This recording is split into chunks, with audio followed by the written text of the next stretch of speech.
I'm Matt Hansen, And I'm Davis Petros. and we're going to talk about electrochemistry for Miss Lee's 6-hour honors chemistry class. Our learning targets today are: I know the electrochemical process. I understand how voltaic cells work and what they produce. I am able to understand and interpret the electrical potential of a voltaic cell.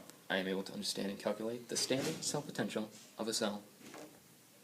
The electrochemical process is any conversion between chemical energy and electrical energy. All electrochemical processes involve redox reactions, which is what Davis talks about and shows later in the video. Electrochemical processes have many applications to everyday life, such as flashlights or everyday car batteries. The standard cell potential concept we can solve if given the equation for either the cell potential itself or for the actual value of a half reaction. So in these cases, these are both the half reactions that occur in this reaction when zinc and hydrogen, both half cells, are combined to complete a voltaic cell. Right here, the half cell of zinc sends oxidation is occurring. It is at the anode, and then since hydrogen, it's a reduction since it is occurring at the cathode and it's being taken away. So using this to complete reaction, then you drop out the E's, so those will drop, and they can come down to make your complete reaction. Okay. Now with all this information, we can then set up the equation for cell potential. So cell potential equals E reduction, or just red for short, minus E oxidation. In this particular problem, it would then be E cell potential equals E plus minus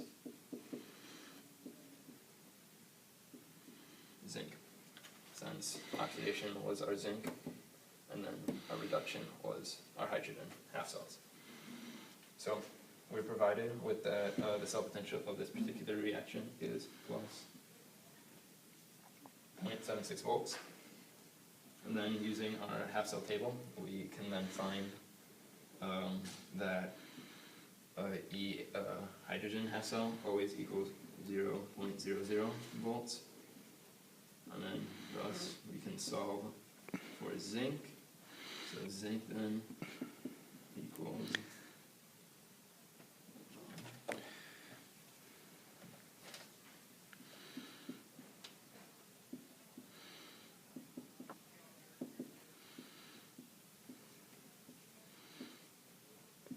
that's our answer.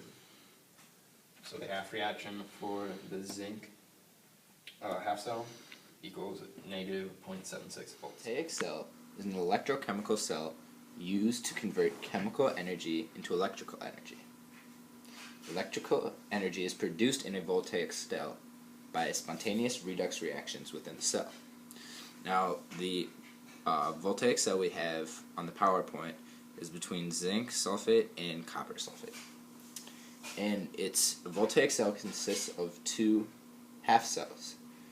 A typical half cell consists of a piece of metal, such as zinc or copper, immersed into a solution of its ions.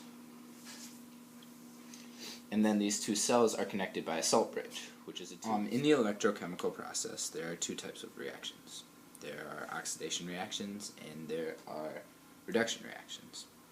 We can find all these reactions from going from the metal to the aqueous solution to the electrons on the activity series of metals. You just look up the element and it gives you the oxidation reaction. And the reduction reaction is that, except flipped around, going from electrons and aqueous solution of metal to the solid. The big thing in this section is the difference between an anode and a cathode. And it's relatively easy. In this section where a oxidation reaction occurs is the anode, and it's labeled a negative electrode in the voltaic cell.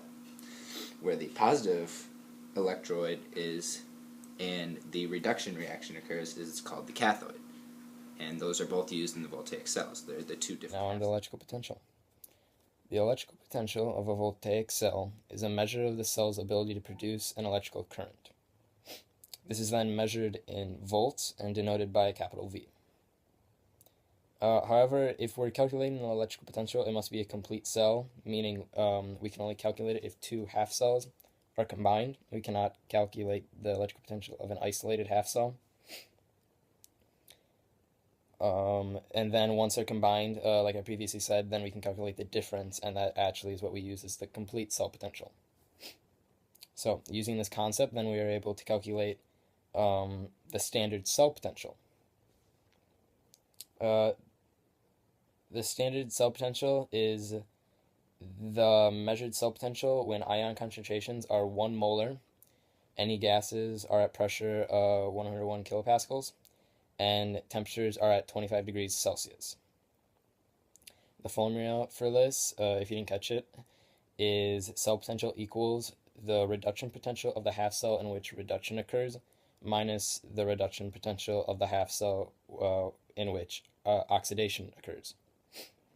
Or for short, it's E, and then what looks like a little degree symbol, subscript cell, equals E red minus E oxed. To use this formula, we first have to understand what a reduction potential is. The reduction potential of any given half cell is the tendency of a given half reaction to occur as a reduction. And to also use this, we have to understand use this formula that I just discussed. We have to first understand what a reduction potential is for a half cell, and the reduction potential for any given half cell is the tendency of a given half reaction to occur as a reduction.